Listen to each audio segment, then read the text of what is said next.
Eh bien, je m'appelle Marie-Suzanne Hutten et je suis née en 1930, 22 juillet, donc en 22 juillet, j'aurai 92 ans.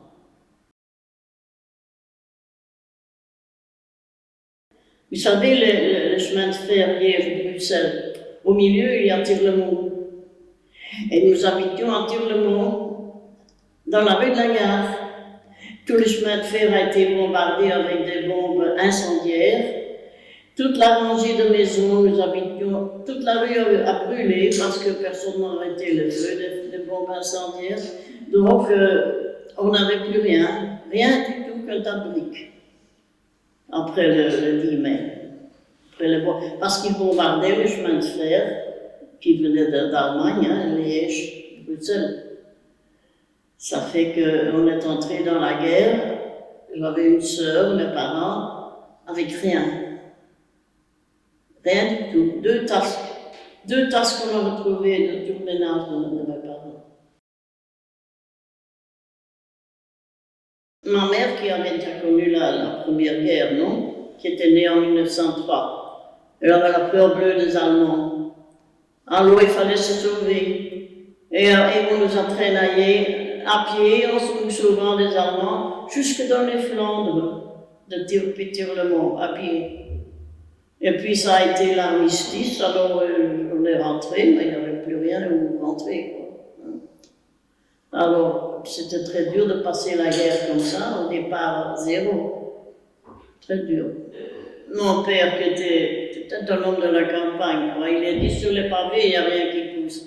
Et il a trouvé une petite maison à louer à la campagne, et faire un grand potager et avoir quelque chose à manger. Parce que dans les rues d'une ville, il n'y a rien qui pousse. Et ça a influencé aussi ma santé, parce qu'entre 10 et 15 ans, on se forme, mais on n'avait pas la nourriture convenable. Mais à 15 ans, j'ai commencé à travailler dans un atelier de confection. Je suis autodidacte, je sais que je fais faire des costumes d'hommes et tout, mais j'ai jamais rien appris, j'apprends ça toute seule. Je parle 5 langues, mais j'ai aussi appris toute seule.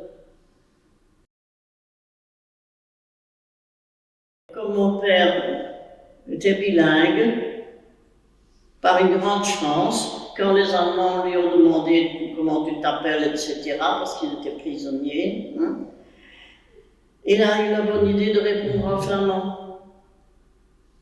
Et on l'a laissé aller. Et ceux qui répondaient en français, tous se prisonniers en Allemagne. Papa, un jour, on nous avait mis, parce qu'on n'avait plus de maison, et on les avait mis, maman et ma soeur, dans une maison dont le propriétaire était absent. Et un jour, j'étais sur le devant, et au loin, c'était une avenue et des villas.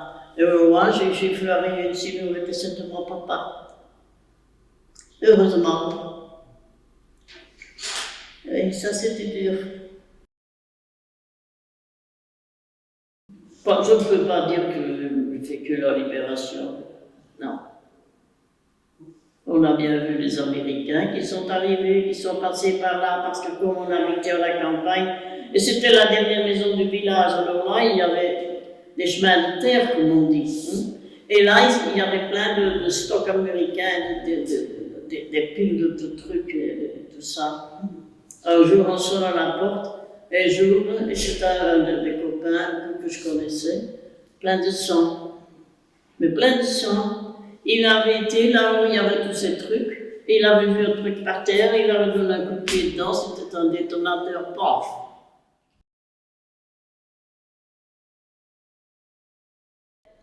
À vous les jeunes, je vous conseille, si vous le pouvez, de voyager, de connaître comment vivent les autres, même dans des pays sous-développés, n'est-ce pas? Parce qu'on apprend, et qu'on apprend à voir qu'on est quand même bien en Belgique, et il y en a qui sont beaucoup moins bien.